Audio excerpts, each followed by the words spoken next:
नमस्कार दोस्तों, सर्वा एजुकेशन में आप सभी का स्वागत है। आज हम हिंदी के लेखक व कवि रामधारी सिंह दिनकर जी के जीवन परिचय के संदर्भ में चर्चा करेंगे। देखिए दोस्तों, रामधारी सिंह दिनकर जी का जो जन्म है 1908 ईस्वी में बिहार राज्य के मुंगेर जिले के सिमरिया ग्राम में हुआ था और ये एक किसान परिवार से थे और इनके पिताजी का नाम था रवि सिंह जो एक किसान थे।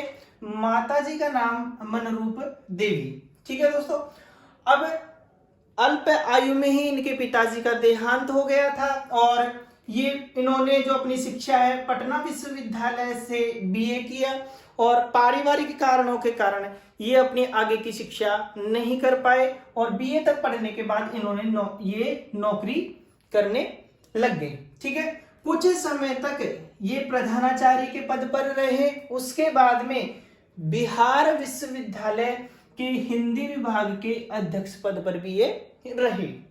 उसके बाद 1952 में भारतीय संसद में राज्यसभा के सदस्य के रूप में निर्वाचित हुए और उसके बाद भागलपुर विश्वविद्यालय के उप कुलपति के रूप में भी इन्होंने कार्य किया। ठीक है, लास्ट में फिर बाद में जाके ये भारत सरकार के गृह विभाग में हिंदी सलाहकार के रूप में इन्होंने कार्य किया या सेवा दी। ठीक है दोस्तों, अब बात करते हैं इनके पुरस्कारों के बारे में। तो देखिए, रामधारी सिंह दिनकर जी को ज्ञानपीठ पुरस्कार जो प्राप्त हुआ वह है उनकी रचना उर्वशी के लिए प्राप्त हुआ।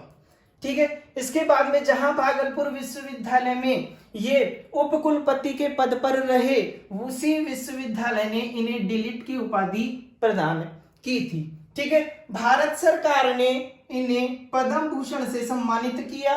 ठीक है, रचनाओं के बारे में हम चर्चा करते हैं। तो देखिए दोस्तों, इनकी रचनाएं संस्कृति के 4 अध्याय, रेणुका, हुंकार, परशुराम की प्रतीक्षा, उर्वशी व कुरुक्षेत्र महाकाव्य। कुरुक्षेत्र जो है विश्व की 100 सर्वश्रेष्ठ रचनाओं में से 100 में से 74वां स्थान प्राप्त था इसे। ठीक है, 100 में से कौन सा स्थान प्राप्त था दोस्तों? 74वां स्थान प्राप्त था कुरुक्षेत्र। ठीक है, अब बात करते हैं राष्ट्रीय सांस्कृतिक काव्यधारा के प्रमुख कवियों में दिनकर का नाम अग्रगणनीय है, इनका नाम पहले आता है।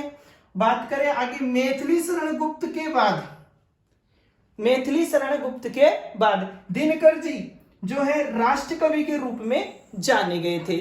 ठीक है, और इन बात करें आगे तो इनकी मृत्यु सन 1974 ईस्वी में हुई थी। ठीक है दोस्तों, अब देखिए कुछ बातें हैं जो इनकी बात कर लेते हैं। पुरस्कारों से संबंधित बातें हैं जो कई बार पूछी जाती है कि इन्होंने पुरस्कार सर्वप्रथम ज्ञानपीठ पुरस्कार उर्वशी के लिए प्राप्त हुआ था। उर्वशी काव्य के लिए डीलिट की उपाधि ने कहां से प्राप्त हुई? तो कह सकते हैं भागलपुर विश्वविद्यालय ने इन्हें डीलिट की उपाधि प्रदान की थी। कई बार पूछा जाता है पद्म भूषण भारत सरकार के द्वारा प्रदान किया गया। ठीक है, ये तो इनके पुरस्कार के संबंधित बातें हो गई। और कई बार पूछा जाता है कि बताइए रामधारी सिंह दिनकर जी की कौन सी रचना विश्व के 100 श्रेष्ठ रचनाओं में से आती है?